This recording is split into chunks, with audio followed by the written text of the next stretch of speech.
இந்த கோயம்புத்தூர் குசுமு இல்ல, இந்த கோயம்புத்தூர் குசுமுக்குடி இதுதான் நல்லா பாடியிருக்காங்க. இந்த படத்து டைரக்டர் யாருன்னு தெரிஞ்சுதான் பாடினாங்களா? அது கேள்வி இருக்குல்ல. தெரியுமா அவங்களுக்கு? தெரியும். ஆமா. சின்ன படங்கள் இந்த மாதிரி படங்கள்லாம் ஒரு படத்தை முடிச்சு ரிலீஸ் பண்றதே பெரிய விஷயமா இருக்கு. வியாபாரமாகிறது பெரிய விஷயமா இருக்கு. இந்த நேரத்துல அந்த படத்தை டேமேஜ் பண்ற மாதிரி, வியாபாரத்தை டேமேஜ் பண்ற மாதிரி, ஆமா, அது ரொம்ப வருத்தமா இருக்கு. ஒரு பாடகி அப்படிங்கும்போது சிச்சுவேஷன் கேட்பாங்க. இந்த சிச்சுவேஷன் பாட மாட்டேன்னா ஓகே, வரிகள் நல்லா இல்ல, வார்த்தை நல்லா இல்ல அப்படின்னா படிக்கணும் தெரிஞ்சுவோம்ல, அவாய்ட் பண்ணிடலாம். இல்ல தெரியாம படிட்டேன், பொருள் தெரியாம படிட்டேன் அப்படின்னு சொல்லலாம். ஆனால் ஒரு படத்துக்கு கேப்டன் இயக்குனர், அவங்க தான் முழுமையானவங்க.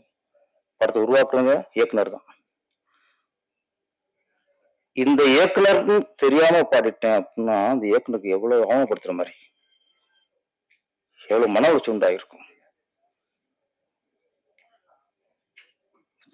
இந்த இயக்கம் தெரிஞ்சா பாடியிருக்க மாட்டேன் அப்படின்னா ஒரு இயக்குனர் குறிப்பிட்டு நீங்க எப்படி தாக்க போச்சு?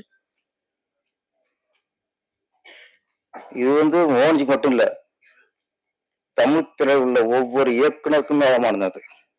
நீங்க எல்லாருக்குமே நீங்க அவமானப்படுத்த மாட்டோம்.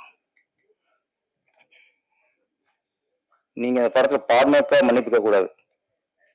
இந்த இயக்குனர் தெரிஞ்சிருந்தா பாடிப்புன்னு சொன்னீங்களே, அதுக்கு மன்னிப்பு கேட்கணும். மன்னிப்பு கேட்கணும். நீங்க ஈஸியெல்லாம் ஒருத்தர் அவமானப்படுத்தி போயிட முடியாது. ஒரு இயக்குனர் ஒரு படத்தை ஒருத்தன் கதையை சொல்லி புடிச்ச முடிச்சு உயிர் போடுங்க. இங்க ஜானகி மேடம், சுசிலா மேடத்துக்குள்ள அங்க யாரும் ஒரு குறியின் பாடலை உருவாக்க முடியாதுங்க. தமிழ் ஜானகியோட எவ்வளவு ஒரு பாடகை அவங்க நேத்து ராத்திரி அம்மா அப்பான்னாங்க. அது எத்தனை நல்ல அற்புதம் படம் தான் பாடியிருக்காங்க.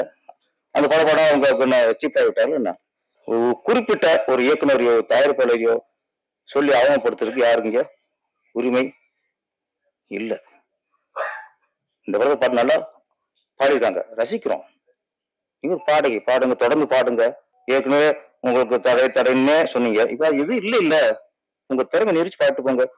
உங்க சிச்சுவேஷன் கேளுங்க, பாட்டுல ஒரு பாட்டை அவங்க படிச்சு பாருங்க, பிடிச்சிருந்தா பாடுங்க, இல்லைன்னா போங்க.